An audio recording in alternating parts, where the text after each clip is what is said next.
on a ventilator. His road to recovery hasn't been easy, but says he's improving daily. Things have been good. I mean, I wake up every day and I'm grateful and thankful for everything that I have. For the last few days, the state has reported more than 1,000 cases. Thursday, the state reported more than 2,000 cases, but said those numbers were because of a system slowdown. Linus says he's more careful now than ever before, even if he does occasionally go out in the public. There's a couple of key things that I always do. Number one is I always have a mask and I always have a backup. I also carry a pen in my pocket.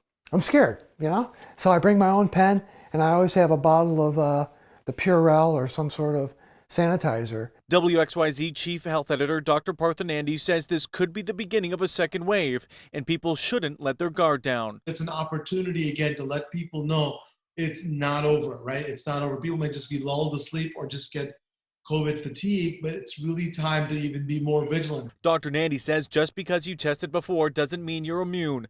Dr. Nandi says we have to continue following health guidelines. Right now, it's at low levels still. We can get them back down and look at this evidence as warning that, listen, it could get worse if we don't change. Recovering from COVID hasn't been easy. Linus says we all need to continue to be cautious to prevent a second wave and protect one another. Don't take this virus lightly or for granted.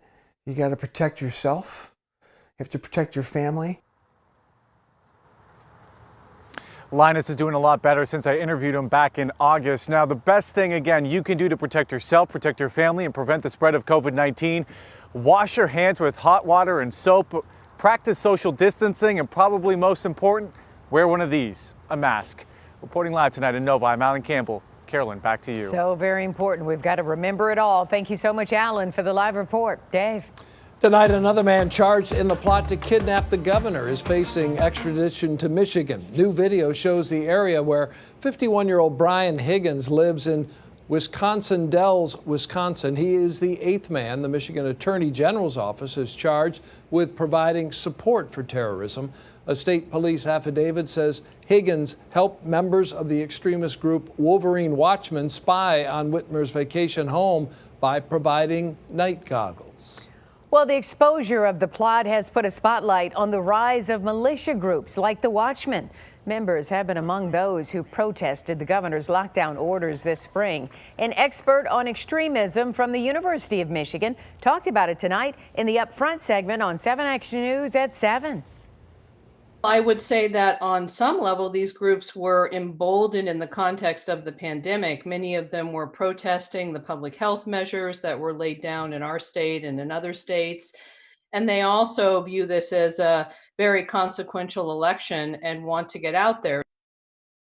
Concerns militia members could disrupt the election by answering the president's call for monitors at polling places.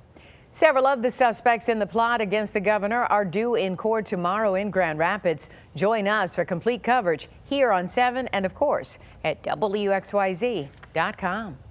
A family dispute in Detroit ended with a shocking tragedy. A son is accused of shooting and killing his mother in the front yard of their home on the city's northeast side. 7 Action News reporter Rudy Harper live tonight with the family's heartbreak. Rudy. Dave, good evening. The family asking for your prayers tonight, and we're getting answers. How did this family dispute escalate to gunfire and the loss of a loved one?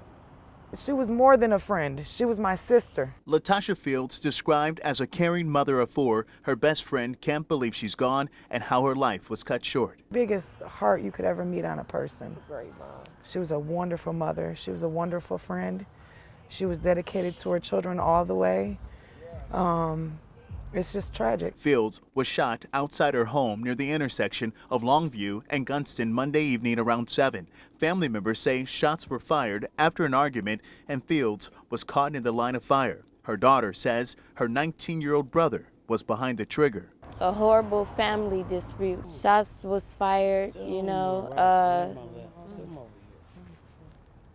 it hit my mom out of nowhere. Like, it wasn't even supposed to go down like that. Fields' mother, devastated, now holding onto her faith. I still can't grasp it. I still can't grasp it. I can't grasp it. A makeshift memorial is in place to remember the 42-year-old as her children, the youngest, just 16 years old, struggled to see a way forward and provide for themselves. We went today to identify my best friend's body, and when we came back, the lights was off. A GoFundMe page has been set up to help with funeral expenses. My mom didn't have life insurance, so you know, it's like, it's hard. It's hard right now. Detroit police say they recovered a firearm at the scene. This is an ongoing investigation at this point, and Dave, the family says that 19-year-old is now in custody. Live in Detroit, I'm Rudy Harper, 7 Action News.